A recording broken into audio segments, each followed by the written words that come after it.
ನಿನ್ನೆ ಸಂಜೆಯಿಂದ ಸುರಿದ ಭಾರೀ ಮಳೆಗೆ ಬೆಂಗಳೂರು ಅಕ್ಷರಶಃ ನಲುಗಿ ಹೋಗಿದೆ. ಕೆಆರ್ ಮಾರುಕಟ್ಟೆ, ಕೆಂಪೇಗೌಡ ಬಸ್ ನಿಲ್ದಾಣ, ಬಸವೇಶ್ವರ ನಗರ, ಪದ್ಮನಾಭನಗರ, ವಿಧಾನಸೌಧ, ಮೈಸೂರು ರಸ್ತೆ, ಕೆಂಗೇರಿ, ವಿಜಯನಗರ ಸೇರಿದಂತೆ ಅನೇಕ ಪ್ರದೇಶಗಳು ಜಲಾವೃತವಾಗಿವೆ. ಹೊಸಕೆರೆಹಳ್ಳಿಯ ದತ್ತಾತ್ರೇಯ ನಗರ ಮುಳುಗಡೆಯಾಗಿದ್ದು ಸುಮಾರು 300ಕ್ಕೂ ಹೆಚ್ಚು ಮನೆಗಳಿಗೆ ನೀರು ನುಗ್ಗಿದೆ.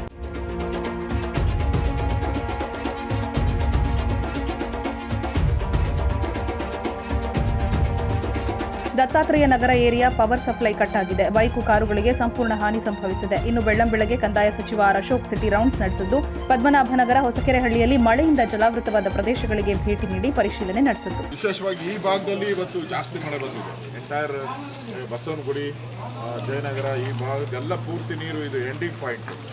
ಸೊ ಇಲ್ಲಿ ಮೈನ್ ರಾಜಕಾಲುವೆ ಇದೆ. ಸೊ ಅದು ಓವರ್ಲೋಡ್ ಆಗಿರೋದ್ರಿಂದ ಈ ನೀರನ್ನ ಅದು ಕ್ಯಾಚ್ ಮಾಡೋಕ್ಕಾಗ್ತಾ ಇಲ್ಲ. ಸೊ ಫಸ್ಟ್ ಟೈಮ್ ಒಂದು 15-20 ವರ್ಷದಲ್ಲಿ ಈ ಥರ ಫ್ಲಡ್ ಆಗಿದ್ದಿಲ್ಲ. ಫಸ್ಟ್ ಟೈಮ್ ಆಗಿದೆ. ಎನ್ಕ್ರೋಚ್ಮೆಂಟ್ಗಳು ಜಾಸ್ತಿ ಇದೆ. ಇಲ್ಲಿ ರೆವಿನ್ಯೂ ಬಡಾವಣೆ ಕಟ್ಕೊಂಡಿದ್ದಾರೆ ಎಲ್ಲರೂ. ಮೋರಿಗಳು ಏನಿದೆ ಮುಚ್ಚಾಕಿದ್ದಾರೆ ಎಲ್ಲರೂ. ಸೊ ಅದು ಕೂಡ ಒಂದು ಮೇನ್ ಕಾರಣ. ನನಗನ್ಸುತ್ತೆ ಇನ್ನೊಂದು ಮಳೆ ಏನಾರ ಬಿಟ್ಟರೆ ಇನ್ನೊಂದು 2 ಅವರ್ಸಲ್ಲಿ ಎಲ್ಲ ಕ್ಲಿಯರ್ ಆಗ್ತೈತೆ.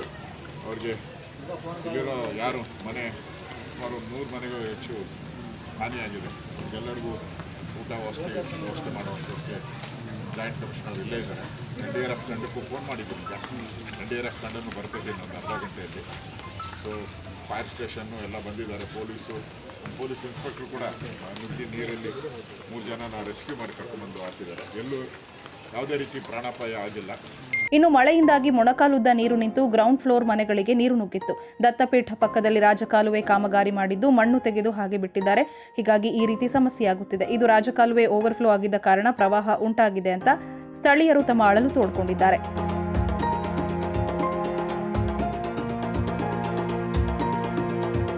ಕೆಆರ್ ಮಾರುಕಟ್ಟೆಯಂತೂ ಅಕ್ಷರಶಃ ಕೆರೆಯಂತಾಗಿತ್ತು. ಮೋಟಾರ್ ಬೈಕ್ಗಳು ತೇಲುವಂತಾಗಿತ್ತು.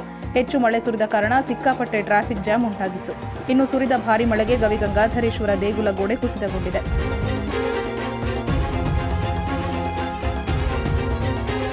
600 ವರ್ಷಗಳ ಹಿಂದೆ ನಿರ್ಮಿಸಿದ್ದ ಗೋಡೆ ಕುಸಿದಿದ್ದು ವಿದ್ಯುತ್ ಕಂಬ ಧರಾಶಾಯಿಯಾಗಿದೆ. ಕೆಂಪೇಗೌಡರ ಕಾಲದಲ್ಲಿ ಕಲ್ಲುಗಳಿಂದಲೇ ಕಾಂಪೌಂಡ್ ನಿರ್ಮಾಣ ಮಾಡಲಾಗಿತ್ತು.